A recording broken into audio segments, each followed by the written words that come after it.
stayed angry, I guess. Is about the best way to put it. After Bostic, I just stayed fucking angry at the leadership. And it wasn't...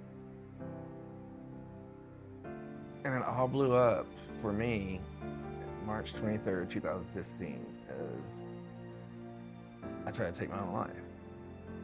And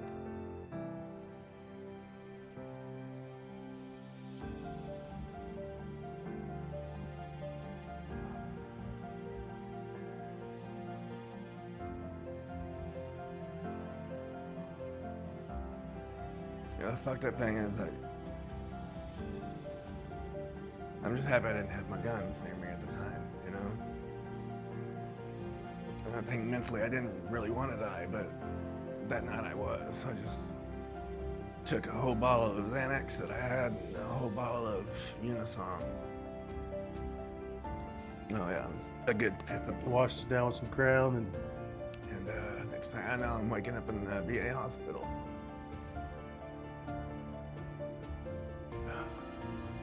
Today on Oklahoma Echoes, we sat down with retired Sergeant First Class Donald Cartwright, a law enforcement personnel and a 29-year veteran of the Oklahoma National Guard. He served with the 45th Infantry Brigade, deployed to Bosnia, supported Hurricane Katrina relief operations, and completed combat tours in Iraq and Afghanistan twice. His awards include the Bronze Star Medal and the Combat Infantry Badge. But Donald's story did not start with medals or rank. It started with a hard childhood, instability, homelessness, anger, and a young man trying to find his place in the world. The military gave him structure. It gave him purpose. It gave him brothers. And when his first child was born, before his deployment to Bosnia, Donald began finding something deeper to live for. This episode is not easy. Donald speaks openly about trauma, addiction, survivor's guilt, suicide, faith, family, and the daily fight to stay grounded. He showed extreme vulnerability in this interview, and I am asking everyone listening to give him grace. This is the story of a tough infantryman still fighting for peace. Please welcome today's guest, Donald Cartwright, when Tough Men Break. Hey, I want to welcome you to today's show. Have another 45th Infantry guy that I've paralleled careers with and never crossed paths. So it's going to be a good one today. And Donald Cartwright, and I appreciate you coming. We've talked several times on the phone. And you're the first 279 guy, right, that I've talked to, trying to get some of the, all around, right? So it's funny, we talked about a little bit ago of how big the 45th is and how, it's a gang, right? So the 179 gang versus 279 gang, like we kick the shit out of 279 all the time. 179 rocks. It's funny you say that because we feel the same way. Right? And that's just how it works. Yeah, and absolutely. So I appreciate you coming. And again, I think this is going to be, a start of a great friendship. It's one of those things that I love the show in that sense of meeting people that's done the exact same thing that I've done for 20 plus years. And I've never talked to you. Yeah. I've never talked to you one time other than right now. Yeah. So yeah. I thank you for coming. And let's start off where you're from, right? Go back to your history. And, again, this is Oklahoma Warriors, right? Solidifies where it's at. And so what town you representing today? Collinsville, Oklahoma. Like I said, I was listening to your last podcast on the way in, and it's talking about where he's from and everything else. And when he joined the military, I didn't. When I was younger, I joined the military because I needed direction, I guess. Because I was homeless for a long time. I would go to school, drop out of school, come back to school to just play football, and then. This is what year did you graduate high school? Did you graduate? I quituated. I 91 is when I was supposed to graduate. Okay. And then I dropped out, joined the Guard, got my GED. And then from there, I was, when I joined the military, it was because I didn't have any direction. Like I said, I was going from place to place, trying to find somewhere to stay, live. Hell, I started drinking at 10 probably, It was different times back, you're about my age, so, but yeah, there was no really family structure that I grew up with, and it's funny that my wife can vouch for me, is that they thought I'd be in jail or in prison, you know. So because Right. I like to find trouble, I guess. You know, I tell my wife all the time is the day I knew, I walked off the school bus in 6th grade and got in my first fight with DJ Combs, and that's what I did for a long time. And I just liked to fight or do whatever, you know. And I tried to wrestle. When I wrestled, I'd get mad and punched them, you know. So it was just, coach kicked me off that, wasn't able to do that. So how's your family structure now? Like your parents, you grew up with your parents? No. Mike Pfeiffer, his dad took me in as a son, I guess. So yeah, my mom and dad went through a divorce when I was 10 or 11, something like that. Well, I guess a little bit later, because 14, my dad bought me a motorcycle. So I drove that thing everywhere. Right. And did you and DJ become best friends after you got in a fight? No, not really. I Okay. mean, That's like my best friend is after I got in a fight with Yeah. him, right? It's like that weird thing, you know. It's like once you get in a fight with somebody for something about the man, like, well, oh yeah, the weird thing is, like, we were friends to begin with. Okay. You know, but everybody liked to pick on me for some reason when I was younger. Like, I was, you know, I didn't. Because you had a fuse. No, well, I didn't know. I was like a nice kid up until mom and dad. I guess it was weird. It was like, I guess I'm supposed to be this way now, and just got off the bus and just, you know, like, fuck it, today's the day, and it never stopped. And family dynamics was hard on you as a Yeah. child, and so now you're trying to find structure, you're trying to find something to belong to, and there's no better place than the military. Yeah, let's go there. Yeah. And so you joined, and did you go guard the whole time? Yeah. Okay. The funny thing is, I wanted to go to the Marine Corps and everything else, but back then it was when I went to my recruiter, and the recruiter was in Claremore. I mean, I can't remember the guy's name, but I went to him because I just wanted to leave, I guess. I went to him I was drunk when I showed up to him, but I had already taken my ASVAB in high school, so I didn't have to worry about passing the ASVAB, you know. And then I wanted to go infantry, but he's like, man, I got, you know, this slot. So when I first got in, I was a fucking 88 Mike, you know, and I went AWOL all the time. Even then, I wasn't very much structured. Went to Fort Sill for basic training. Then Leonard Wood for AIT. And finally, it was Sergeant Newberry was the S4 guy, because, you know, Sergeant Palmer? I forget. Yeah, we're two different worlds here. 179, 279. But yeah, I was a turd as a soldier. You know, I really was. Because there was still no structure, but I also knew this is what I wanted to do. But I wanted to be infantry, you know? And I was like, look, I'll quit being an AWOL if you let me go infantry. You know, so, all right. So that's when Bosnia came up, you know, right in that time frame. It was like at 99, Bosnia came around. I was like, man, I was happy for the first time for a long time. You know, I joined the military for structure, and then even back then, I think I self-sabotaged a lot. You know, but I'm still working on that part of it today. But it's like anything started going good for me, I'd have to fuck it up somehow. They promoted me to E5, so I was a team leader. So I felt happy and proud for a little while. Sergeant DeVore was my platoon sergeant, and Lieutenant Lusty was my platoon leader. And I think that was the first time I kind of really got some hope, I guess, in little ways, because I felt like, man, I'm in E5. I need to be more responsible. I got to take care of these soldiers.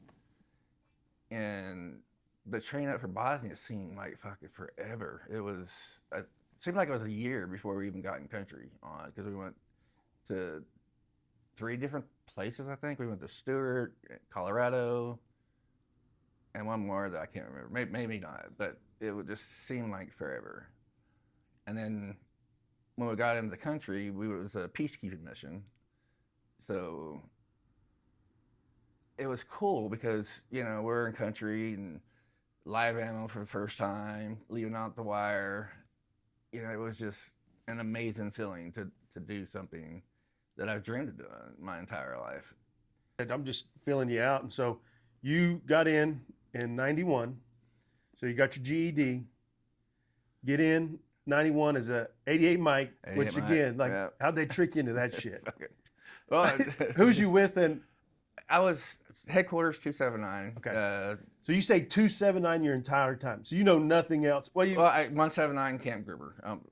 Okay. So I got in HAC in the transportation section, and Loomis was my platoon sergeant, and he was an old Vietnam guy, And I heard you talk about the guard, but back when we first got in, that's where I was about to go. What was the 90s? Tell everybody what the guard was like in the 90s. Well, it was the no-go's, the nasty girls, shit like that. It was just weekend drill was you drive down, make sure you have your alcohol and everything for the weekend, the beer and everything else, and it was just kind of undisciplined. I mean, it was. It was a party. It was a party. Yeah, it definitely was a party, and I enjoyed it, and a little too much.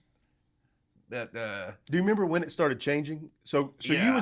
you went to Bosnia in '99. Yeah. So you were in at 7 years at that point, and so again that train up for the National Guard's horrible. Yeah. Horribly long. But again, at that point in the '90s, yeah, you understood why we needed that train up, and so. Talk a little bit about the Bosnia, pre-mob stuff. I know you went to 3 different places, but what was the mission in Bosnia? Did you guys, who went to Bosnia? Because I've never talked to anybody about that. Was it a platoon or company? Well, it was. We started out. They couldn't figure out which guidon was going over, so they went. Our joke is like they put, hey, take A company, so they found Alpha Company. They brought Charlie Company and Delta Company and everybody else to make one company. To go over into Bosnia. And the mission there was a peacekeeping mission. Our train up was riot control on some of it, mine detection, like you walking down the road, because the biggest threat there was landmines, and so landmine detection is one of the worst trainings in the world, because you literally have to take a step, probe in dirt, and it's just. And not one landmine. I mean, you see landmine fields over there, but we stay on hardtop most of the time. But it was just part of the training you had to have, and so it was. I loved it, and hated it all at the same time because it was a new experience. And so when you guys go to Bosnia, right? So what is your job at that time? What are you doing in civilian world? I got married. Right, I had a kid around 18 or 20ish. I was a turd still, kind of in that time frame. That's the reason why. I was in and out of jobs. Like, I didn't take responsibility, and then I had my kid, and I went there, and it was Sergeant First Class Hamilton really helped me over there, because I really wanted to go AGR when I got home, or active duty. I always wanted to be active duty. You're at 90. You've been 7 years in. So 99, you go to Bosnia. Yeah, okay. You're still looking for structure. You're a turd, right? You don't have I had no any. direction. Your family's not a part of your life. No. No siblings. No, my sister was. Your sister? She got married. My oldest sister, Tanya, she got married really young too. Had her first kid. It was just zero structure in my life. I guess is about the only way I could really say it. And I was just a lost kid. And I remained lost up until, I guess, around 99. And that's when everything's kind of... I say that. I remained lost until I had my first kid, Tempest. And all I knew is I did not ever want to let that kid down. It was the world to me. And that's when I knew I had to get my shit together. And then when the deployment to Bosnia came up, I was so happy because I was working at TV Guide at the time. Because, man, I'm getting double my pay now. I'm able to do more shit than I've ever been able to do in my life. The inspiration of a child changed. Yeah. And then you go to Bosnia, and your leader that changed you, that helped you, and you come back after Bosnia. Again, this is what people don't understand about the military is the camaraderie is something that's unbelievable. As you heard Colonel Dean talk about. Like, you can't feel that in any other. He kept saying, "Go talk to the IBM guy." Right? It's not the same thing, and so that camaraderie becomes your family. And so now you're 100% involved. You want to be AGR. You feel like you have some structure. You had your first child. And so how did it go when you got back? Did it change you, or what was you? How old are you at this point? 20 something. So yeah, because when did you got in 91, and how old was you when you got in? I got in 91, and I was 18 when I got in 91, and so you're 25 in Bosnia, something like that. You know, still a kid. No, you're good. Like my brain goes to it skips around and it starts thinking about the good times, the bad times, and it's hard to put it together sometimes. And if you say how, you know, to write a book, you know, it was if I was going to write the book, I would put in it, you know, the things I did in school. I used to be a great kid up until my mom and dad got a divorce, and then my life got turned upside down. But before that, my life seemed to be great. Dad was there, wasn't there. Then everything fell apart at some point. I'd love to fight back in high school. I just, anything I could do just to cause chaos in my life, I guess, because I love chaos. Or at least I did. And so when I went to the Army, it was something I could finally be proud of. I felt like I accomplished something for once, you know, and it was just, and then I started to fall apart there. And then when I went to Bosnia, it was like another second chance, I guess. It was, you know, got the job at TV Guide. It's crazy because you know, you talked about journaling, and that's what I do in journal now. My brain goes back and forth when I journal, but then it's just, my life was just chaos. I went to the Army, loved it, loved basic training, loved every bit of it because I could finally run, you know, I felt important.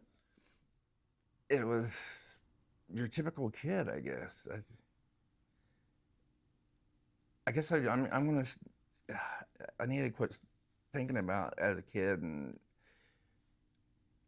you know, I got this deployment to Bosnia, and I felt like everything was coming together, and it did come together for me. And then it just got better after that for me. I got home from the mission in Bosnia, which was, we were so proud because back then, you know, we were told, hey, you get a double Thunderbird, you know, and they gave us a double Thunderbird. And so we'd look at other guy off sick leave, you know, he's never been anywhere type thing. And then shortly after that, that's when 9/11 happened. And I was like, fuck, here I go again, you know? It was, and I couldn't wait. But it's about who I am now, that from where I came to where I'm at now, it's, you know, I had two great kids. I got a son and a daughter. And what popped in my brain was we was at the birthday party. And my son had we got talking about something about me not being there, or holidays, and he told his wife or his fiance, hell, I got so used to my dad maybe not coming home, and you know, that's what breaks my heart. Bosnia was fun, but we went to Afghanistan after that. So we got back from Bosnia, and 9/11 happened, and that's when I first went AGR. That's what I was trying to go back to. It's like I got home from Bosnia, I went AGR after leaving TV Guide to come over, and then 9/11 happened, and that's when I was working at TV Guide, and I looked up and I was like, we're getting to go back over. And even in that mission, in Afghanistan at the time is we got to go up and down going, KMTC. Was you there in 04, 03, 04? Mm-mm. There was this little camp, KMTC, that we went there to, and it was a training base for their ANA over there. So we just, inside perimeter security, it was kind of boring, it was gunshots here and there. And so that was 03, so you went to Afghanistan again. Who'd you go with in 03? Charlie 279. So it was Alpha. It was Alpha Company again, and no, I was Charlie Company. I was Charlie Company in Afghanistan. And that was in 03. Yes. So you went to 03. Goddamn! Now I get my. Oh, Sorry, my deployment. I wasn't tracking Afghanistan in 03. Yeah, I went 03. So you caught me off guard with that one. Yeah, 03, 04. Like they had already went over. That a small element that came over first went to Camp Phoenix. I was gonna say that's Phoenix, right? Yep. That's where Sergeant Major Meek and the V-bit or whatever hit it. Yep. And that's why we had to wear all that shit on as a gunner because it was horrible. Yeah. Are you talking about the train up and just 0304 they were in Phoenix. Yeah. And so the experience in the 45th came back and was like, it's fucking horrible. oh, you got to wear all this stuff Yeah, because I seen a gunner get fire or whatever, and I was like. No, that was. I think that was this last deployment because even then we just had the. I don't think we had the vest then. We had the. Oh no, that was Bosnia. Never mind. Shit. The flak vest. We had the ones that came over. Flag jacket. Yeah, that's right. That's Woodland Air. Yeah. And then 03, we probably transferred to ACU. Yeah, we had the desert. We still had the and then so you didn't go to Phoenix though. I was stayed at Phoenix. You stayed at Phoenix because half of Charlie Company went to Cropper, I think maybe. I don't know. Yeah, that sounds something familiar. Yeah, I mean they had a way better time, and the chow hall was way better than Phoenix. You think Camp Phoenix had a good chow hall because that's where the general was. Right. No, it was a fucking horrible chow hall. We had hot dogs and hamburgers almost every night, and it was nasty. So. Yeah. And that's that one photo where you see Sergeant Myers and I, just as young kids standing at that little podium together. That was the first deployment to Afghanistan. And it was, it was fun. And, we earned our CIB then, but it felt like everybody earned their CIB at that time. My true timing of earning my CIB was in Iraq, and that's, you give everybody a hard time about cab and CIB, stuff like that. Well, I already had my CIB, so Sergeant Reynolds thought it would be funny to give me my cab while I was in country because in Iraq it was a 009, and plus I held 88 mic MOS. Right. So everybody else is getting their CIBs pinned on them, and I get a cab pinned on me because he just thought it was funny as fuck, So nothing against the cab. I'm not. I know. Don't get me wrong. Sorry, guys, if you have a cab, I'm not talking shit about you, but I am. So I got mad, just pulled it off and threw it on the ground. Fuck. I don't. How infantry soldiers are, but that mission there was an eye opener for me because I was telling, as we were talking before I came in, it was the training. Fucking training was horrible. We was at Fort Bliss. Did you go to Fort Bliss? And it was just you had headquarter MPs and stuff like that training us. They had no fucking clue on what they're doing. They were active duty soldiers on top of that, So, and we've already been to Afghanistan, so we're here in Iraq, and we have these guys trying to tell us what you mount the wall and shit like that. We're like, what the fuck? We don't do this shit. But anyway, they literally had to have a major and a sergeant major almost everywhere Charlie Company went because we fucking argue with the instructors everywhere we went. And if you knew Sergeant Reynolds, Myers, and all of us, that's just like, if you're wrong, we're going to tell you. And yeah, the train up for 07, 08 is what you're talking about for Iraq. yes. We're at Fort Bliss. It fucking sucked. I was a late arrival because I had to have surgery before I could go. And you guys, most people were training for Buka, right? What was your training like there? My mission was to transport that. Actually, on this one, I actually went, like you did the PSD detail, right? Yeah. And I went a little bit of training before that. I got, the U.S. United States Shooting Academy. Did you go there where they put on the? I didn't go. Oh, yes, I did. For the That hot as hell. Yeah. And we're running around in full battle rattle. yes, and Hot. and we got to go, and That was actually cool training. yeah, it was, yeah, and then somebody from 179 shot the top of something, so we had to go to Gruber for the rest of the time. So anyway, You sure that was 179? I'm positive it was 179 because we was like, that fucking figures. But That was hot. but I also got the chance to do the PSD, personal security detail training, and that was pretty cool too. You know, I learned to really transition from my rifle to my sidearm. I mean, it was some great training in that one. And you guys in Iraq, you were Delta 179 in Iraq, and you did the same detail, right? Like you. Well, we got but yours was with like.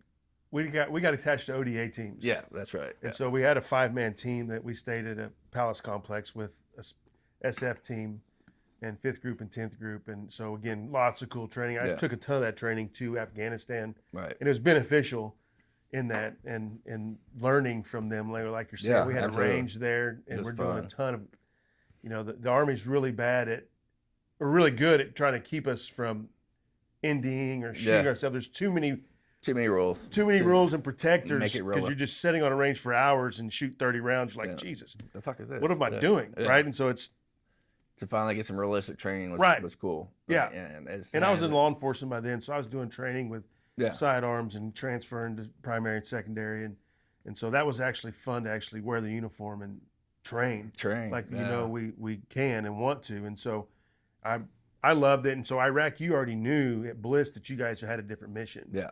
We our mission was we had to go to Cropper, I guess is where it was at, and then pick up all the detainees. So we had this big black bus, and then you had 2 Humvees in front, 2 Humvees in back, and then the bus. Well, we put all the detainees, up on our bus to take them to court. So it was weird because, the Route Irish is supposed to be the most dangerous road in the world. I have a shirt about it. And that's when my gunner, on one of our missions, we took some firefights, or, they shot at us. They'd hit our truck, stuff like that. And, if we saw it, we engaged back. And during one of those engagements, my gunner was hit in the head, Specialist Ryan Bear, and his Kevlar just, like, when he hit the ground, and I had to literally say gunner down for the first time, that's when my mentality changed on everything. Even when I was coming to, not knowing I was going to be going into Afghanistan after this deployment, I literally started taking things more serious, because I almost lost one of my soldiers, and they're like my kids to me, And so it was. What was your rank in 07-08 our Iraq deployment? That's staff sergeant. So you're staff sergeant? sergeant, Yeah, I was staff sergeant then too. And so you're running a squad, Yeah.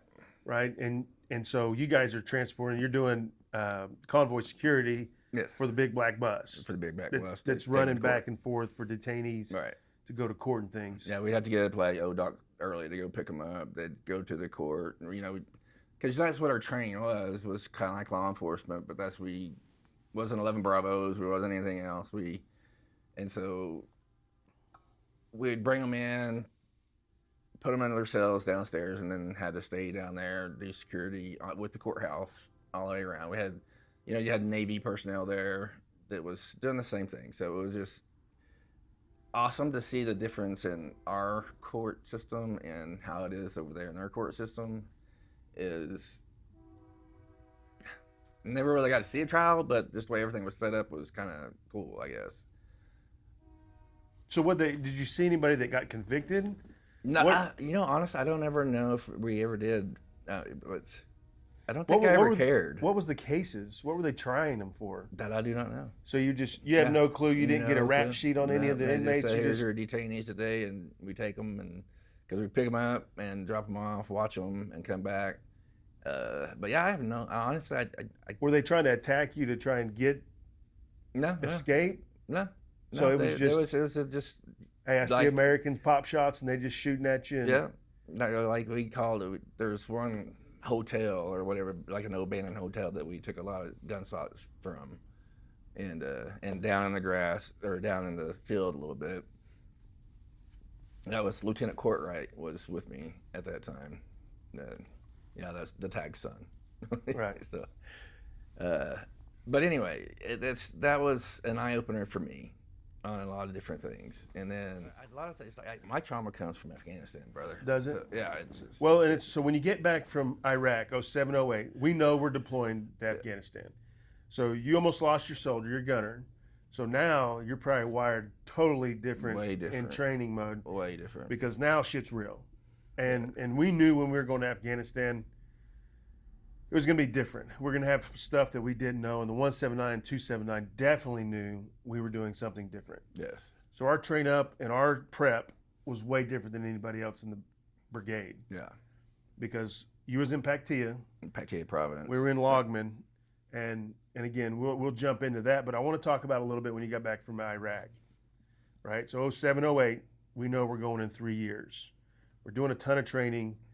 Your AGR, what are you doing in AGR? Readiness You're the readiness NCO. NCO? Well, no, I guess I was it was the admin guy at first. And, Yeah, so you're setting up all the training for you guys. for us, Yeah. and for your whole company and battalion. When did you get promoted to E7? Afghanistan. Okay, so you're an E6 AGR slot, and it's probably E6 slot, Yeah, E6 out. right? Yeah. It sucks, right? Readiness 'Cause NCO. Yeah, you get stuck. AGR world, you get stuck. Yeah, you're At a stuck. certain rank for fucking ever. Yes.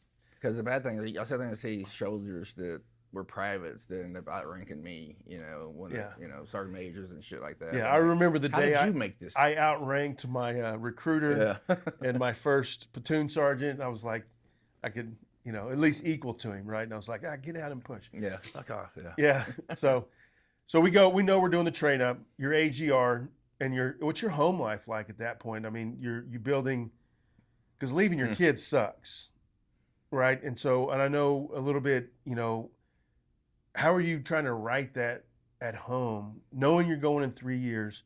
Did it make you try and catch up on lost time with your kids? Honestly, it's weird because when I got home from Iraq, they're so used to me being gone that they lived with me because I was divorced from their mom, right? So my kids were used to me being gone, so I don't think I ever really truly cared at that time, if that makes any sense, because I'm in the military. This is my job. You're mission driven, and the mission was this. And my kids knew that. I wanted my kids to worry about nothing because I did not want them to live anything that I did as a kid. So I have some great kids, spoiled but great. Then it was just, I wasn't actually supposed to go on this mission. Somebody got injured, so I was put in the place as a platoon sergeant, and that's when I got my E7 for Afghanistan, 11, 12. So, am I a lieutenant? Is it okay to go? Because this is kind of where... no, good. Roll into it. I was just kind of curious on your civilian life in that transitional time, because we knew we were going. You didn't think you were going. Well, see, I was never really civilian. I was active duty, just home. So it was just a normal day to me. And you know how I listened to you guys talk about on the last podcast about you come home and you go back out. I didn't. My job was still the same when I came back. Yeah. So I never really left that mindset. So once we got the train up to go into Afghanistan, when I say my mindset was different, I had a lieutenant that, I love him to death. And during training, he took there's an IED went off, right? And so everything is just, instead of driving through, like in Iraq, we're trained, as long as the vehicle's not down, keep moving, And so me as a platoon sergeant, the IED went off. He stops the whole convoy, and I'm yelling. I was like, push through if there's not a down vehicle. Is the vehicle down? Is it whatever? If not, keep moving. And during that time frame, is that he hated me. and I understand, but because I just got back from Iraq a few years, and like I know what's going to happen over here on this one. So I took it way more serious on the train up. Like the train up, I had the best man in the world. I really did. You had to want to be in my platoon because I was a fucking asshole, but I loved my men. I took care of my men, and and during that train up as an AGR, we had our first sergeant and company commander. Wasn't there really. If so, I was an AGR soldier, the platoon sergeant taking care of the company all together, and then we finally got First Sergeant Day and Captain Kimbrell to come in, and I could actually finally start training with my soldiers, instead of taking care of AGR business and trying to train with my every men. day. So, yeah. But my man, we trained hard, and I'd say the great thing about me is I was lucky enough to get the same men that I had in Afghanistan or in Iraq in my platoon in Afghanistan. So I worked well with some, and in Afghanistan, this time it was Charlie Company 279, and we went to Kaphura, Paktia province, which is 10 miles from the Pakistan border. And there, man, it was like an everyday,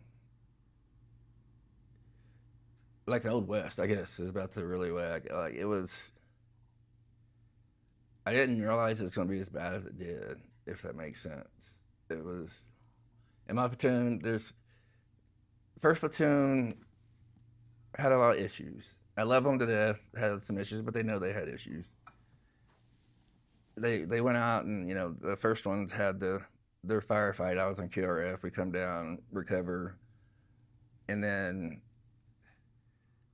I don't know why I felt responsible for fucking everybody while I was there. They're all like my kids to me, if that makes sense. Just like in your platoon and stuff like that, they are your kids.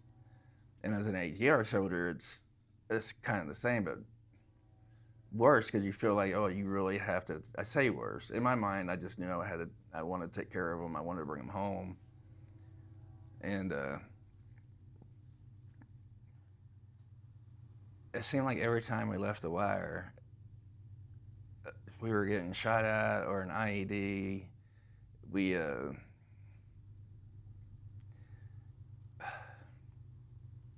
God, this is the part that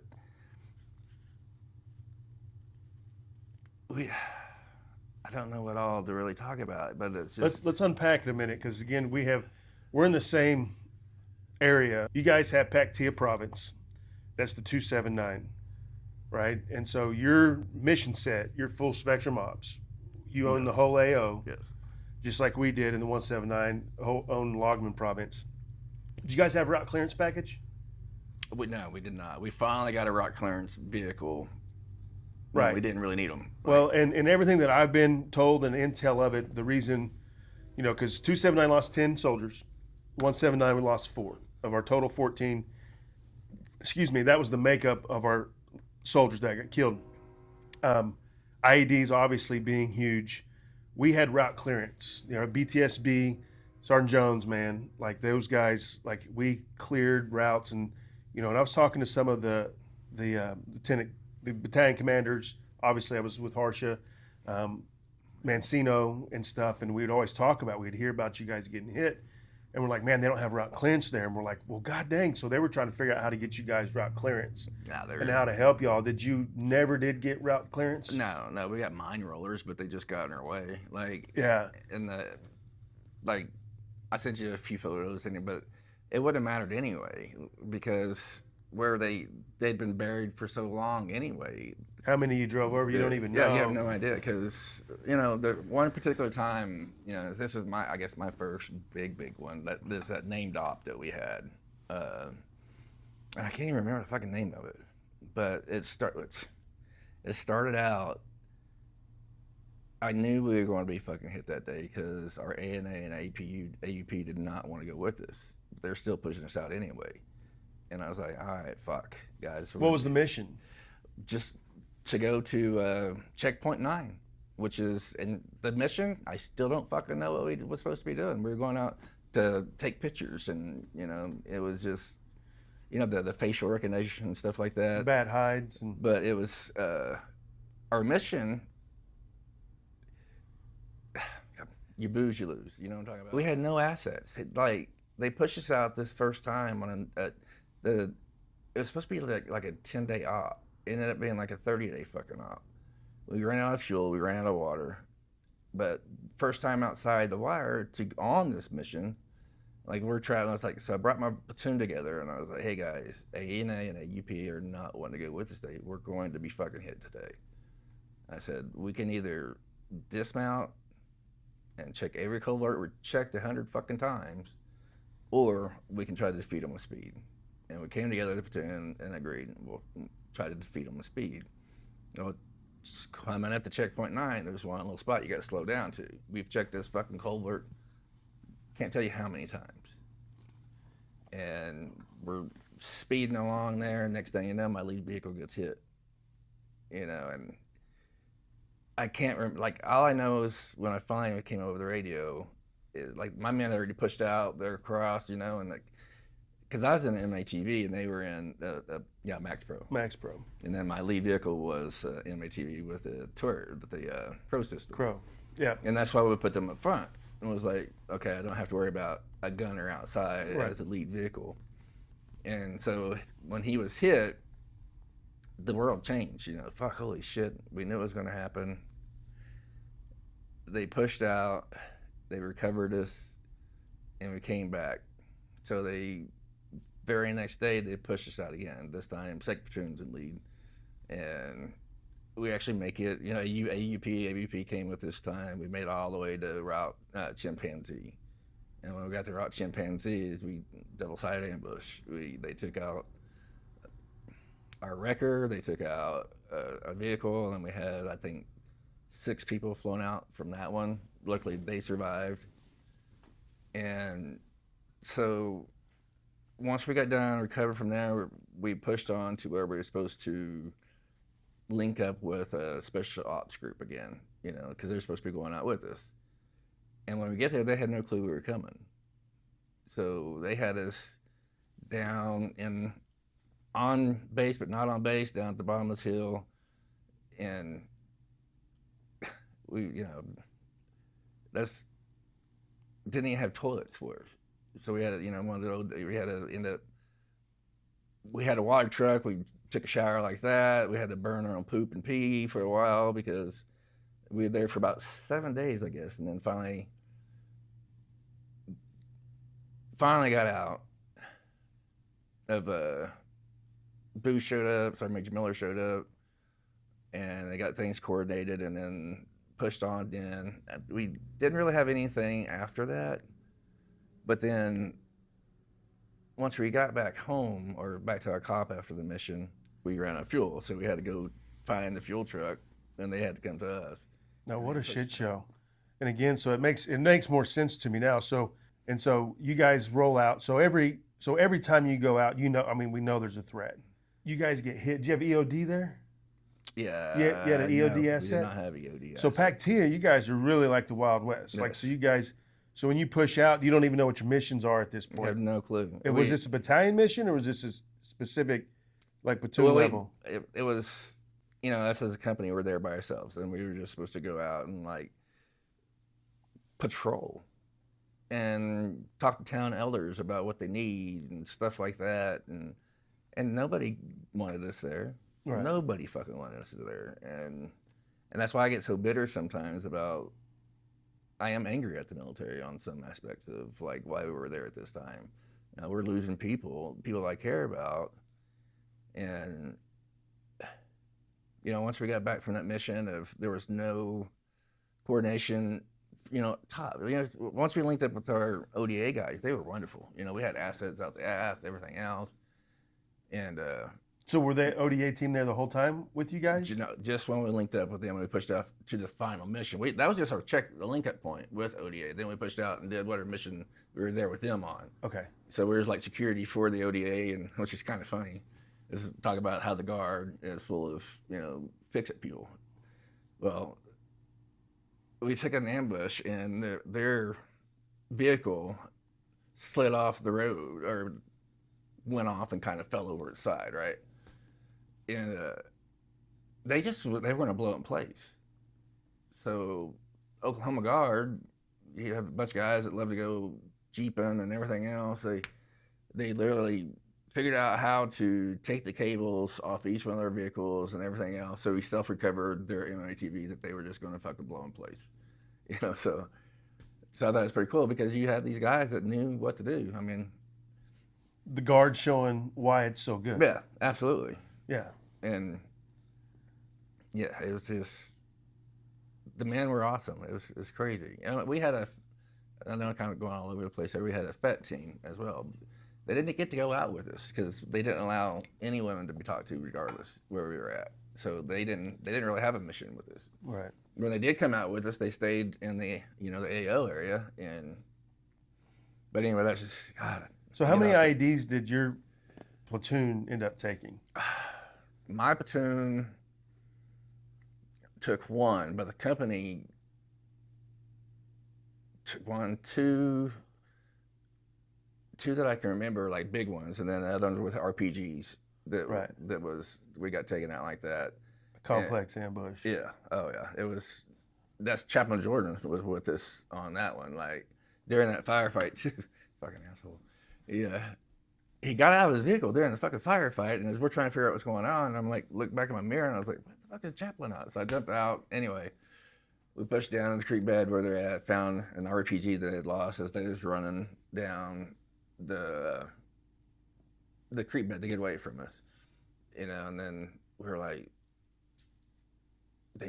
what do we do with this RPG? Because we was like, it was me and Sergeant Peacock. We was like, this motherfucker, is it like a landmine, or are they trying to fuck with us? They're trying to blow us up with this fucking RPG. So we're sitting there taking this kind of ropes or whatever, to get close to it to just get it moved, see if it's going to blow up, and it never did. And finally we were like, fuck it, and walked out there and just picked it up and walked up to the fucking, but it was crazy. It's That's when you send the A&A, right? It's like, hey, go pick up the RPG. There's your extra. There's an extra round, buddy. And but yeah, Peacock, I was like, fuck it, dude, if we're gonna do it together. So we went and picked it up, and luckily it didn't go off. But anyway, with that mission, we pushed on in. ODA did their mission, and we got so far in. I guess maybe this was, what province were you in? Logman province. Oh, God, I'm trying to remember where Cook was. I don't think you may not. It's some crazy name. I can't remember the name of it, but it was close to the Pakistan, and you could just tell that's a different breed of men there. That's where the true, I'm gonna fuck with American people are. Because there's some special op groups that we heard about on the other side that took engagements and stuff like that we wanted to go help, but we couldn't, of course. And so after that mission, we finally pushed back to Copper, and then you think after a fucking 30-day mission that we'll get some downtime. Fuck no, very next fucking day. And this is where I guess first platoon comes into play, because they were back on cop ops because their leadership that they had at the time wasn't good for them. And then so, I don't know, do you know Sergeant Bostic? Did you ever meet? He was an E7, and we brought him in to help that platoon, I guess. And once he came in, I was like, good, finally some good leadership, and the very first thing, and I get what he was doing, today I forgive him and I love him, but to this day I'm a little angry at him for it. But it was when he pushed out, I heard that he was going to be lead vehicle. I was like, brother, don't be lead vehicle. They hit fucking lead vehicles every fucking time. Don't be lead vehicle. You're supposed to be here for these men. I know you want to lead from the front, but this time, don't lead directly in the front. Well, I was on QRF, and guess what fucking happened? He went out, and his lead vehicle got hit. And And I remember, God, I was fucking mad. I even cussed him out as he's been put on the stretcher to go in the bird to get away, you know, and I was just fucking mad. And this is the same day that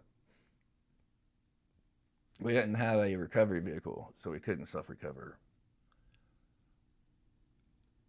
So we called to have from headquarters. This is the day Owens gets killed, and so they push out to come recover, the vehicle. And sorry, and I'm hugging him. I'm hugging Sergeant Hamill, just happy to see somebody else, and we finally get the vehicle. They're going their way, we're going our way back. And we took another, it's nighttime, the high side, low side ambush. Took out another one of our vehicles. Had 13 of our guys flown out that day when we got back to the cop. And as they sent us this side, Owens and their headquarters companies going back the other way. And that's when we found out they was hit by an IED, and that's when Sergeant Owens was killed. And, the hero bird they had going out too had to get diverted off to us because our guys,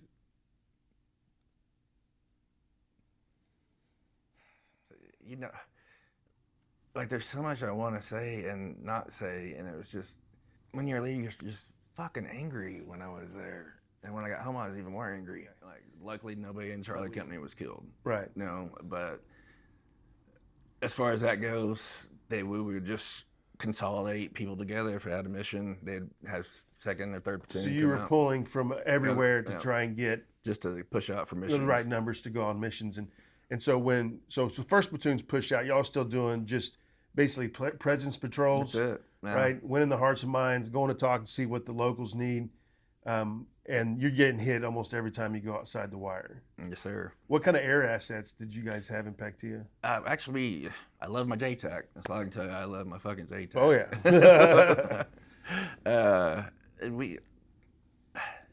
Really good. I mean, we was in Minikel. I don't know if Minikel is where they'd send us, and every time we went to Minikel, we got shot at and blown up. And, my air asset there was great because there was one of my gunners or one of my soldiers. You know how they have the little the head cameras during the firefights and everything else like that. Yeah, GoPros. Yeah, and it's funny because Citizen showed you. I was like, man, this is my firefight. But I heard it because this was Sergeant Garcia. He was shooting, and then you see like a poof of dust right next to this A&A guy's head. And my soldier being like, he just started fucking laughing and going, "Oh, you almost got that motherfucker!" And it was just like,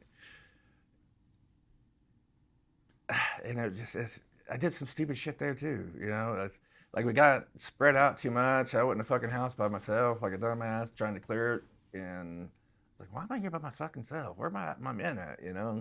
Had one outside, and anyway, some dumb shit. You guys had 4 or 5 cops as well. Yeah. We were just pushed out all over the place, just like you guys. Right. Company size element. At some point you just go, "I'm not going home," because if you don't want to go back outside the wire. Yeah.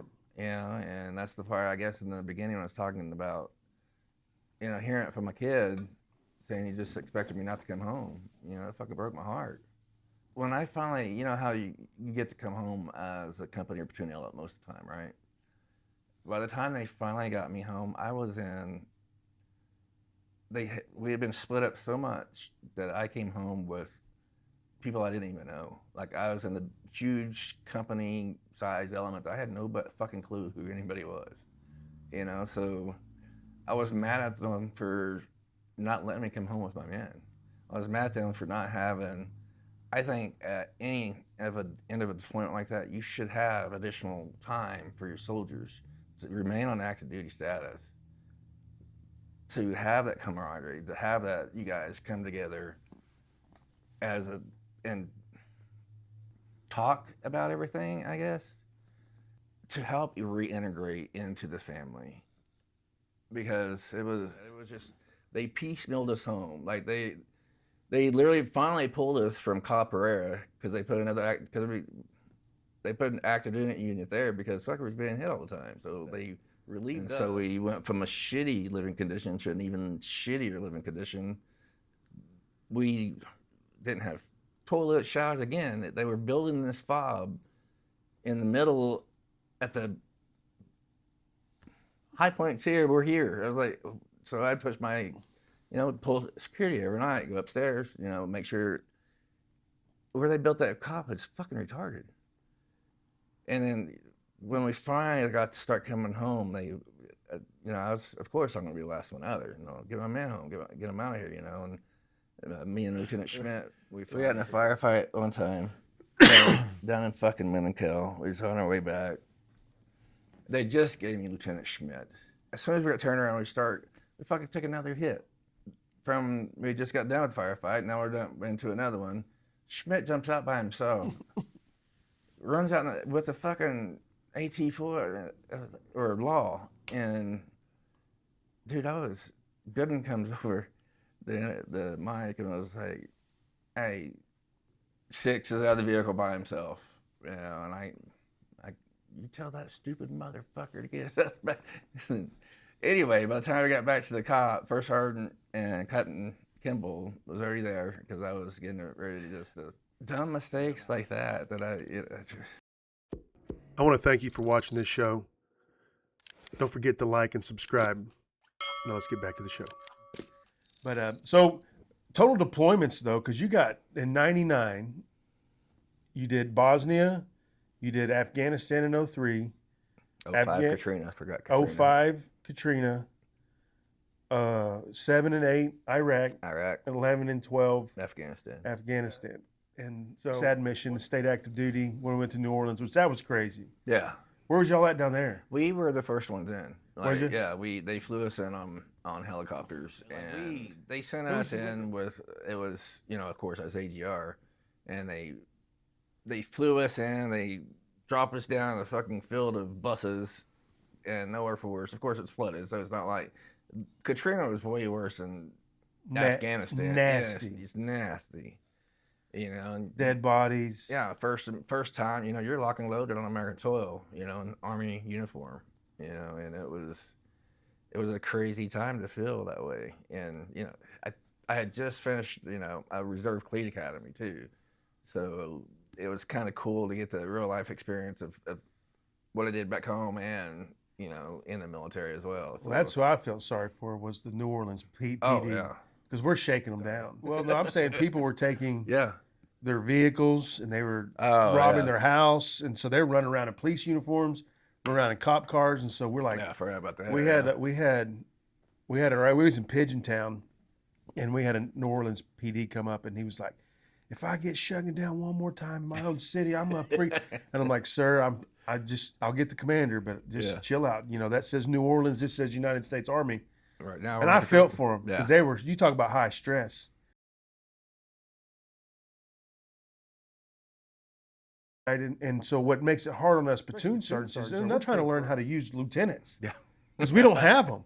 Like I didn't realize I was supposed to be in the back. I led from the front the whole time, and they're like, "No, hold on, this is my platoon." Beans and bullets, fucker. Yeah, they're like, "Nope, you're CASEVAC." I'm like, "What? No, I lead from the front." So we're learning this. So it's a lot of stress on a platoon sergeant because we're the dad. What lieutenants like for us to say we're parents, not mom and dad, but we are. So Joe's is what matters. So let's talk a little bit about. And we see some of that too. I got lucky because I don't want to say lucky because Lieutenant Bunce, he wasn't able to come with us. So I love him to death to this day. And so they didn't have any more officers to fill. So I stepped up and was, my platoon leader all the way up until I got Lieutenant Schmidt in country. Wow. So you were doing both jobs, which I can tell you from experience, that's what happened to me when they moved me to the Scouts. Sergeant Major Carlin wanted me, and I didn't have a lieutenant, so I'm writing everything. Yep. That's in training. So you're doing both of them in combat. Got that. Well, I did have I had Staff Sergeant Poe at the time. He was my acting platoon sergeant. So we worked good together. So we was able So you were just like train up. You were acting in PL and platoon sergeant. I mean, you're not doing platoon sergeant duties at that point, but wow. Yeah, so from it was it was crazy times for me. I enjoyed it and hated it all at the same time. And take this time to tell me a little bit about your platoon and your guys that are in it, and give a shout out real quick. Yeah.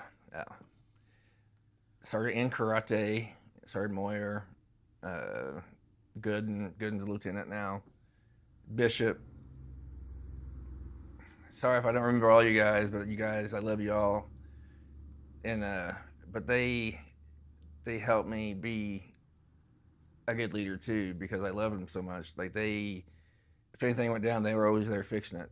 I didn't have to worry about them. They were out there on top of anything that needed to be done. They were already done. I had some great men, and I don't want to know too much about one. In karate and Moyer, those two fought like brothers and sisters, but they came together when it was time to come together. One's a TPD officer, one's a Stillwater officer. So, you have that friendship going together, two cops, two different agencies. And Downey was our XO. That poor Downey, he got fucked too. Like, he should have came to my platoon as my platoon leader when I didn't have anybody else. But they put him as XO for the longest, because he carried Charlie Company more than anybody else. I mean, I was there with him, but if it was not for Lieutenant Downey, like, we would have failed mission on several points. Yeah. And and then he got injured, in the weight room and had to go home, mid-deployment, because while we were out on a mission, he was back at the COP taking fire. He got one night. It was just, what it's like. You're sitting in the COP and there's a fucking. This is not the same time, but it just popped in my head. Him and I, we start taking fire one night at the COP, and I'm in my fucking flip-flops, my Kevlar, didn't even have my weapon with me. He's the same way. We're running around trying to go to lead tower at the gate down there. And God, who was that? I can't remember who I think it was two of my guys that was up there. Because I was on cop ops that time. And we just get up there and we hear this whistle and just kind of zoom by us, and then boom. And I was like, holy fuck, that was an RPG. Fucking just flew by our head, and we just laughed at each other. It was just like, holy shit, we fucking just almost got killed. And we didn't care. So we get down, we run out, start running around the COP and checking points. And that's another thing, is like, it's just, in the middle of the battle or middle of just everything is just crazy, chaotic, but you're calm and loving every bit of it, because this is what you're here for, and then it's a weird mindset, because again, we love chaos, but again, we're trying to find peace every day, and we're wired for it. And then when shit hits the fan, that's when I get my calmest. Yeah. It's the little things that I freak out about, that I'm like, but when big shit happens, I'm good. I'm the coolest cucumber in the patch, and so that's the way we're wired, dude. Yeah. And so unpacking a lot of that becomes very important. And again, you're like me in a lot of ways. I can't articulate sometimes what I'm feeling, because my brain's hitting so much, so I can't say it. And I'm like, I don't understand it. And see, and I love what you're doing right here too, because like when First Sergeant Huggins came on, when I was at 179, he was my first sergeant, and great guy. And he, as soon as you did his interview, he said that you'd be interested in maybe talking to me and about my story and stuff, and I watched his interview with him and everything. But anyway, I got the text from Huggins, and I was scared to reach back out to you, because I didn't know if I wanted to do this at all. It took me a while. I was like, okay, I got your book, read a little bit of your book, because I don't mean to judge, but sometimes we judge. I caught myself doing it. I was like, did he really do, some of the things? And that's why I don't want to come on and be like, oh, did he really do some shit? Like, it's just, so I wanted to read a little about your story. It's weird how we size people up, isn't it? So I was like, okay, I can talk to this guy, because he's actually been there, done that, and he's not one of these guys that did I have to really? Did you really do it? You know. So you can ask my wife. I was like, I was reading some of this, and I was like, babe, and she was like, okay. So That's good. but it was Did cool. your homework. You know? Yeah. It was just and I've talked to my wife several times about wanting to do what you're doing. You know, have a podcast to be able to come on and have soldiers or first responders that you're talking, just talk about the shit that you really can't talk about, you know, or you don't want to talk about. Because kind of going back to the last guy, he's talking about, you know, alcohol at the VFW. You know, me and my wife are like, well, you're not going to get any soldiers there if you don't have alcohol. I got it, the spirits and everything else but they're never going to show up to have that talk, to have that, you know, because in Collinsville, they don't have any alcohol at the VFW. Guess what? People don't go to the VFW. And so a lot of soldiers miss out on that.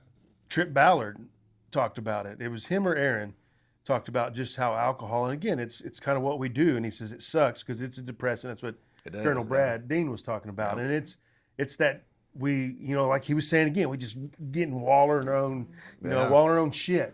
Yeah. And it's self-destruction. Chaos loves company. Yeah, and it's self-destruction. I'm still on my, my sleep smarts, which, I don't know if you watched what I did that. It helps me sleep. And the big thing, it's self-destruction, right? Trying to get you from self-destructing. Because again, why we're wired this way is we don't know. We just know that's how we are. But I know one thing, the world needs men like us to protect what we do. And we're villainized for it a lot of times. Yes. And again, I'm a prime example of it. And again, I want to be held accountable and I hold myself accountable. But, just like every one of my shows, you start talking about something, some guy has been belittled or emasculated in the sense of we're trying to take the masculinity from men away. Yeah, and you see it every day, everywhere. And that's where I get very passionate, and that's why I love doing this. Because again, but I feel like I need to say some of the things that I say and do because we are looked so negatively. Because again, nobody understands the stress that comes with, being wired this way. Yeah. Because then you're trying to figure out, how I fit in every situation that you not control. And then when you have TBI, you have post-traumatic stress. You're on different medications. The VA wants to do this to you, wants to do this for you. And you're trying to figure out what the fuck is going on in my head. Yeah. And so you're trying to unpack a lot of things. And that's why I think it's important for people like you to come on here. Because again, you are a horrible interview. Yeah, but I am. We don't want it. Yeah. But that's what but there's people that need to hear your story. Yeah. You need to hear your story. And the first time, and then when I wanted to do it, and why you want to do this, and I can tell you why, because I had that same drive. First time I ever heard myself talk about the ambush and some of the traumatic things that went on overseas. And again, I didn't lose anybody directly. Right. But Lehan was the closest we had that died on the mission that we gave him. So that survivor's guilt becomes real. And I think a lot of that you're dealing with, because again, I will unpack that here in a second. But they need to see your story. Because again, I did this because I heard myself talk about it. I know the therapy of it. I don't give a shit if anybody watches this video, but do you get something out of it? Yeah. You know what I mean? And I know you will, and that'll help you.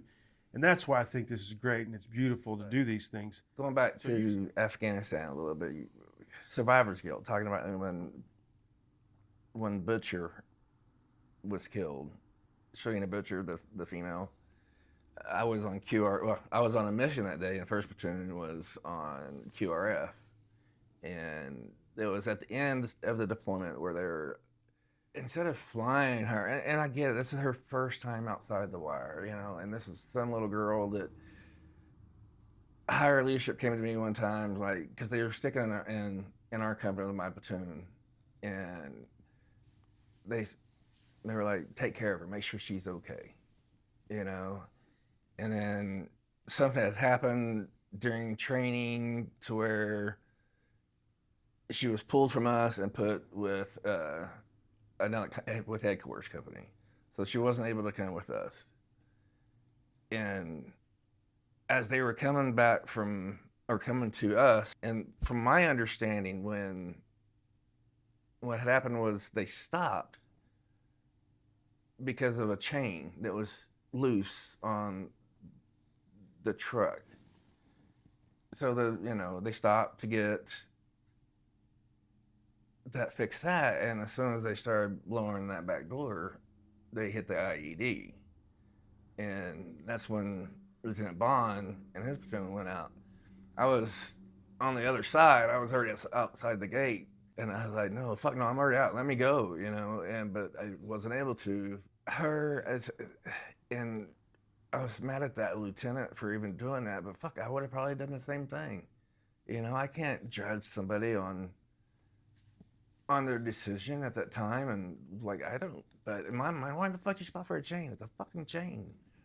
I promise you, he's thinking the same shit in his mind right now, and I've forgiveness is where I'm on a journey now that I'm not religious, I'm a spiritual type person more than I am anything, and it's all about forgiveness. And even that, I'm forgiving, even though it had nothing to do with me, other than what I just told you, the fact that I feel guilty about I wasn't able to be there to protect her, and there's nothing I could have done about it, even if I was. Right. The action had already happened, and that survival guilt is real. You don't even realize it's happening. That you're the survivor guilt, and that's why I really jump into the whole EMRD, the other medication for soldiers not in a bottle. I say this all the time, and so I want to go down that hole a little bit more. And I know when you came home, they divided us up too, and I didn't come back with my platoon, but I stayed with them. And I think it's, again, my stuff runs together, Bagram together, and then we demob together, right? Yeah. Did you ever get to demob with your guys? No, nothing. So why didn't you get a demob with them? I was asking the same question. Why did they push me through? Because my men had left weeks earlier for me, for the way they pulled us out of there was not by a not by a platoon size element. It was 2 or 3 people at a time leaving. So they were already back home by the time I even got to. So that's how I finally got with, I think it was the headquarters company. I think that the brigade that I came home with. So I'm in the middle of people, I have no idea who they are. I'm just another little speck in the but we are soldiers, and I hated everybody around me because I didn't know them. I didn't know what they did. They were in uniform and soldiers, but they had fucking no clue. I hated them for the fact they didn't go through what I went through, but maybe they did. I didn't know. I was so angry about not being able to come home with my men. And when I talk about it's just that little bit of time when we get home to decompress with the soldiers you went to combat with and almost lost lives. I don't know how the fuck our man came home or how I came home. I said in my mind, I was like, I'm not going home, fuck it, and I just did my mission. Sorry, go ahead. Divine intervention.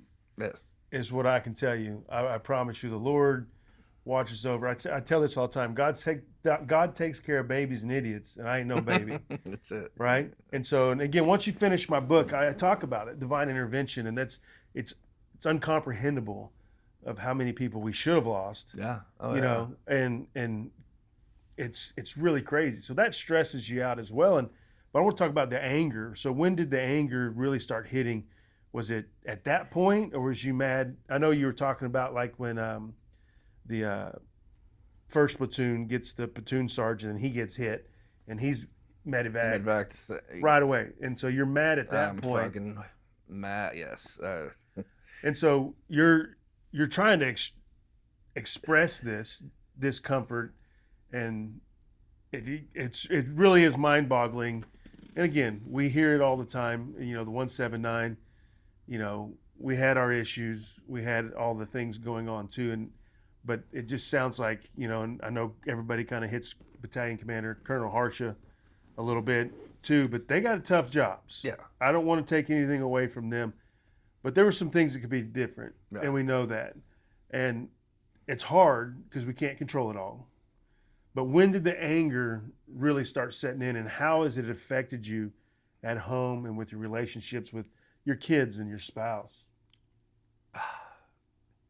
I mean, I was in country angry, but because he was supposed to help and he wasn't. So the anger started there and it just got worse as we were getting closer to coming home and then because I was mad because I wasn't, in Iraq, I came home with my company, with my platoon. We were there together. You got a little demob time at wherever you're at with the same people you went to battle with, And then on this one, for some reason, I'm like going, why? Where are my men? Why didn't I get to come home with my men? And they're already pushing out. I'm so far behind my men that they're already pushing people out to other companies, like on the AGI side, on the AGR side of the world, So me being an AGR guy and plus just got home from a demob, Sergeant Ryerson, he had said something, and I was like, dude, I was just asking a fucking question because he got mad at me, and I just exploded on him, When I got home, I was mad at her because she didn't bring my kids to see me come home. She just showed up by herself. I was like, where are my kids at? And I can't really judge her for that either now because that's her decision that she did at that time. And then I was just, on the way, I know about emotionally inside you are, especially, law enforcement. So like you're just different inside on some things. I stayed angry, I guess, is about the best way to put it. After Bostic, I just stayed fucking angry at the leadership. And it all blew up for me March 23rd, 2015, as I tried to take my own life. And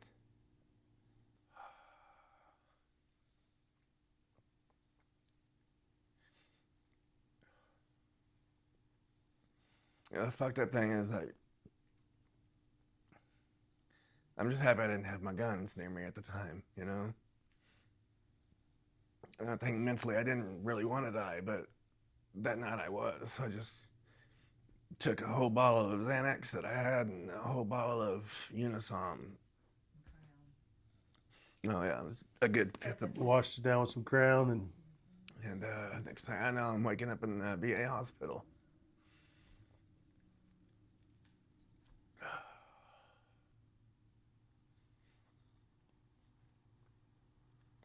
And I struggled a lot.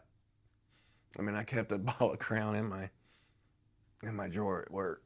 It got so bad when I got home, I had the shakes to where when I woke up, I had to take a fucking shot just to make it to work. My kids, I was just sorry. Such a selfish person back then. Because the only people that was hurting was the people that loved me.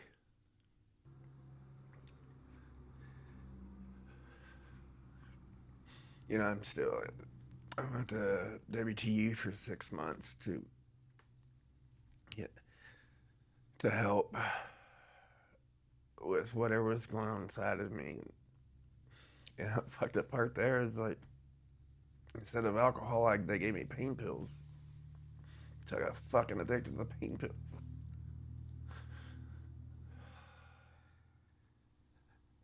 And thank God for my wife now. I don't know how she's done it.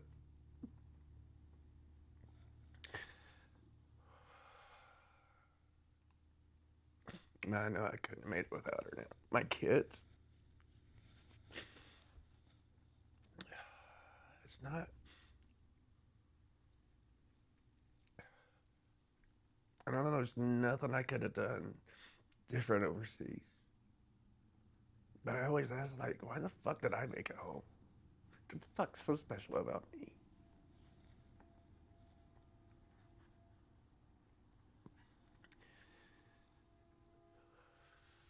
I made it home so I could be better, I guess.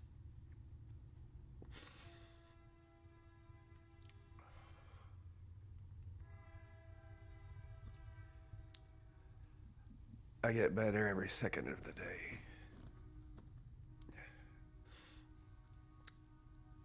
And I finally,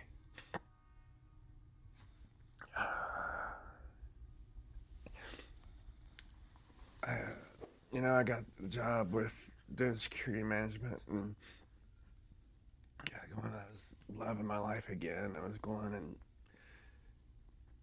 and doing something I loved, and even on that, is when I started having my seizures, I guess. So somehow I self-sabotaged that. But that's when I started, I guess, a spiritual journey, or a journey I started journaling. I started trying to find a why, So after 2015, where you attempted to take your life, what pulled you out of that? That's when they had pulled me in WTU, and that's when I went to Alpha Company 179 after 6 months at Fort Sill.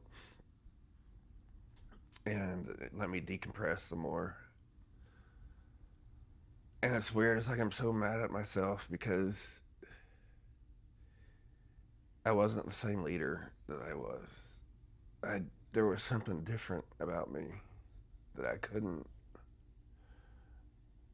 I just stopped caring.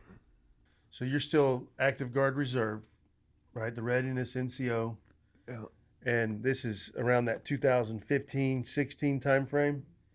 And you didn't retire until 2020. I had the bag. So you had 4 years of the military that you're still on a journey that, again, you couldn't get out of the military at that point, or it would have been really bad. Yeah.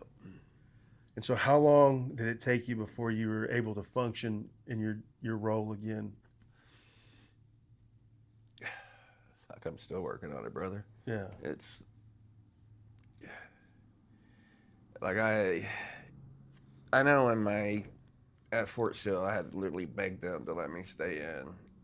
I don't know if I ever really recovered from it all, I guess I should say. Because I finally went to Camp Gruber because they put me out there thinking it was closer to home because I lived in Broken Arrow and I was at Alpha 179 and I was living in the Armory. And then thankfully they got me to Camp Gruber, and then her and I found each other different. You know how it is that line companies, you have some sort of camaraderie and leadership. At Gruber, you're an E7 among E7s and officers, so I never fully recovered, I guess, from all of it, and I'm still working on it to this day on, I guess, purpose, I guess, or however you try to look at it. Because once I retired, I was lost. I was fucking lost. Because I didn't have a plan. I had no idea what I was going to do. And Sergeant Reynolds told me, you better have a fucking plan when you retire. And it's like, well, I'm good, I'll be good. No, I wasn't. I was not good at it. Yeah, because unlike me as an M-Day soldier, which means I'm not full-time, I have a civilian career, right? You're AGR. So you're literally wearing the uniform every day. Every day. You're an active duty soldier. And so you have to deal with that after 29 years of wearing the uniform. And in 2020, so we're 6 years into that. And are you still trying to find purpose? Because again, number one issue when I went through my deal, and again, I don't like to talk about myself as much as, I do it at every podcast. Yeah, please, yeah. I do it in every podcast, but it's like I have to struggle with purpose, right? That's why I started this, right? So I resigned from the state legislature I was getting attacked from everybody in the world, or in the country was sending me hate mail. And I'm like, what am I going to do? Yeah. Right. And I still struggle with that. And I even struggle to get, people on here. And so I'm glad, you came on here. Cause again, it's hard for me cause I'm just getting depressed about it. I'm like, fuck, this ain't, but then when I get to doing it, I'm like, this is what I'm supposed to be doing. No. And the purpose of it. And so again, purpose matters. It does. And so what are we doing for you, for your purpose? And again, talk somebody else through it, right? Because again, you don't care about yourself as much as you care about somebody else. And that's us. Yeah. That's just how you are. You're going to tell your Joe right now, he's getting out. Tell your Joe, what can somebody do to not go through the path that you are putting yourself through? Start early, on what you want to find on the civilian side of a house. Wake up, know that you got another day, to be here, to be with your family. Keep in contact with your friends. Because there's some people like myself, I don't answer the phone anymore. Because there's some soldiers out there where they will not open up to anybody. And that's why I'm so nervous about coming on here with you, because I'm still struggling with stuff to talk to you about. And so it's just things that I remember. And when you say, what would you say to your Joe? It's like, don't be me, fucking have a plan. Look at what you want to do. Know that your family loves you. And your purpose every day is to do your best sometimes. I wish I had some, better quotes or whatever. The hardest thing when my therapist always tells me, because again, you want to please people. You want people to look up to you. You want to be influential. And you got to have a purpose. But if you don't give yourself some grace, it's hard, It is. and that's the number one thing, and you really, and I'll tell you this, and I'll say this very selfishly, I think my book can help you. I think you're a prime example of somebody that can read my book and take a chapter and listen to reflection questions and listen to what Bible verse I have in there. Oh, I'm very big. Well, I know. And grace is sufficient for thee, right? 2 Corinthians, right? Yeah, it's the tattoo. It is through weakness the power is made perfect, right? And we've talked about it. Trip Ballard talked about it, and everybody's talked about it in the point of, watch the Trip Ballard episode. We get into it. He talks about Paul and the thorn in the side. And I'm telling you, this is a point that I really see where some of this stuff can influence you in a positive way. Yeah. And I wrote my book for me, but I always said, they said, well, Ty, it'll really come full head when you realize that it helps somebody else. And I had people call and tell me, and it helped them. And I talk about how grace and how you just have to forgive yourself in some things and just take a breath and know it's going to be all right. Because you got to find the purpose, which is the hardest part, because you don't feel like you have a purpose if you're not being impactful, if you're not being relevant, if you're not moving the needle where I want to go in the positive way. Yeah. And you got to find the small things. And I'm telling you, with the AI world now, I'm going to get you on Reconnect. I'll hook you up with Sleep Smarts. Those are two things that I promise you will change your life. My emotions overwhelm me, and they do sometimes. And I've been on a journey, since 2020, I guess.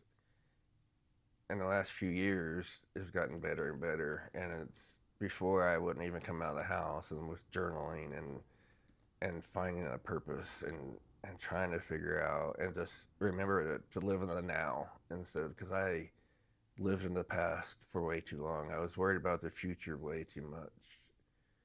And then just remember, the past is the past, and the future ain't even here yet. You're not guaranteed the next second, so I'm just trying to keep my mind and just be happy here now. Think about the future, but not dwell on the future. and definitely don't dwell on the past.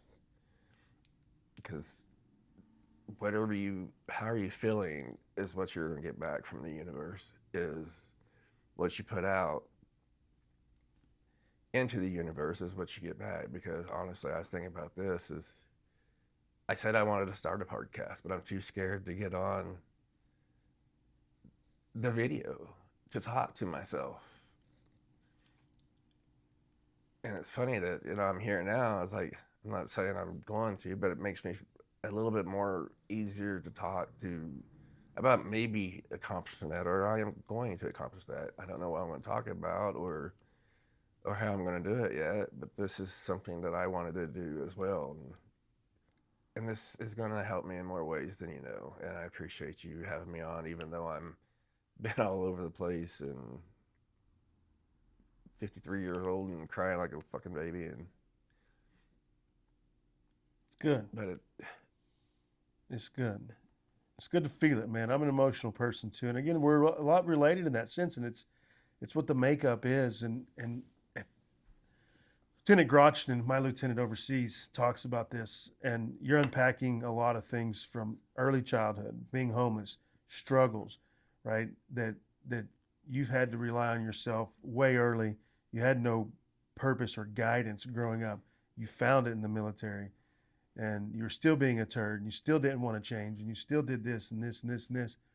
And then now you're unpacking it even more, because it takes some of those hard times that I promise you've helped more people than you probably know. I hope so. And I promise you there's your guys that love you, that will come to your side all the time, and that's walking with you. But you can call them. Yeah. And so we all have struggles, brother. And thank God for your wife at this time. And I when we gave my wife the purple rose from the order, I cried, dude, because again, I knew how impactful she was, but we were both tearing our world down at that time too. And so everybody's going through something. Everybody is. And you're the epitome of what I really reached out to fix myself. And that's the number one thing that I heard that kind of gives me a little bit. You have to give yourself some grace. No. You have to give yourself grace. And it's crazy how you don't, though, sometimes. It is. But it drives you too, right? You said the chaos. Yeah. We're driven for it. We're wired for it. I'm the leader from the back of the room, but when the shots are fired, I'm the first dude in the front. Yeah. Like, that's me. I'm coming to you. We're getting out. Yeah. And that's just how it is. I used to tell my students, if there's an active shooter, you're in the best classroom in this entire place, because I promise you, it's going to be hell if they walk through that door for them. Yeah. I promise you. And they're just like, what do you mean? I'm like, you'll know. Can't even explain it, And so you have a purpose, and you're building on it, and I just want you to close out of all the things you've done, right? You did 29 years in the military. You retired. You're 53 years old, still trying to find a path. Let's encapsulate it all in the good. Let's finish off on the good note, and let's talk about the positives that has been in those 29 years in the military that you had changed nothing for. My kids, my wife, everything I've done. I mean, I wouldn't change any of it, because it wouldn't make me who I am today. Because I was a turd, and I'm not a turd anymore. As we was talking, it was my journey has led me to to even be here, right here and now, has led me to talk about things I couldn't talk about or even want to talk about in front of other people.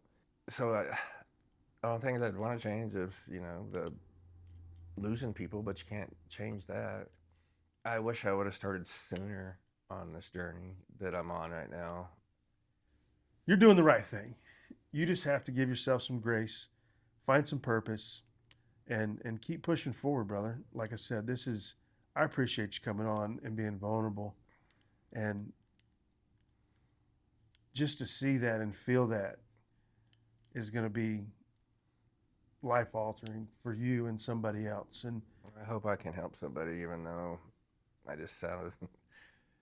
I don't feel like I helped anybody, but at least I was able to get something out. And where you came from, dude. You've done 5 different deployments.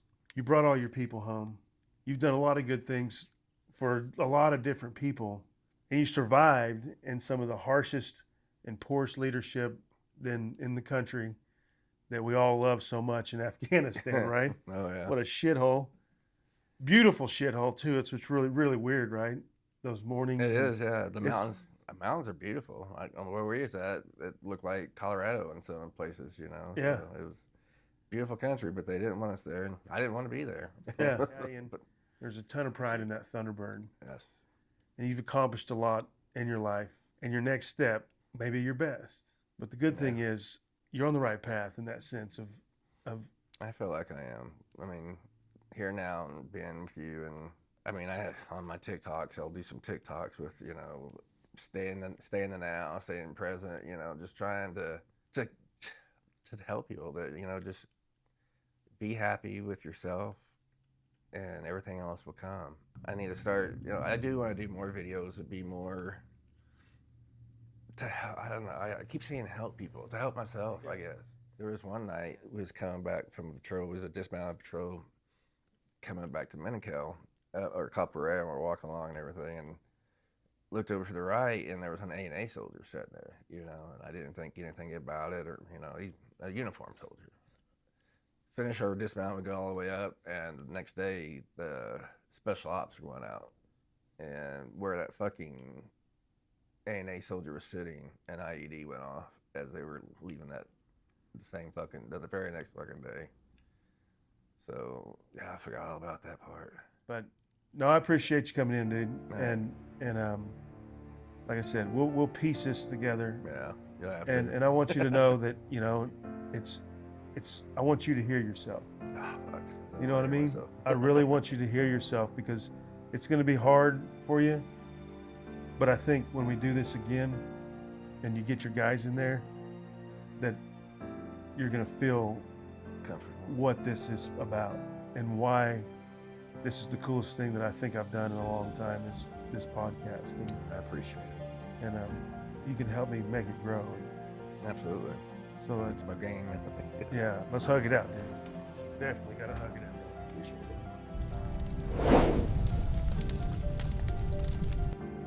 I want to personally thank Sergeant First Class Cartwright for coming out here and trusting us with his story. This episode, When Tough Men Break, is not about weakness. It is about courage. It takes a strong man to survive war, but it takes an even stronger man to sit down, open those wounds back up, and let people see the weight he has been carrying. There were moments in this interview where he broke down, and I want people to understand how powerful that is. That kind of vulnerability can give another soldier permission to speak, permission to cry, and permission to finally start healing. Sergeant First Class Cartwright set an example today, not just through his service, but through his honesty. And if his story reaches even one veteran who has been suffering in silence, then this interview matters more than we will ever know. Thank you, Sergeant First Class Cartwright, for your service, your sacrifice, and your courage to sit down and tell your story. I pray that the Lord brings you peace. God bless.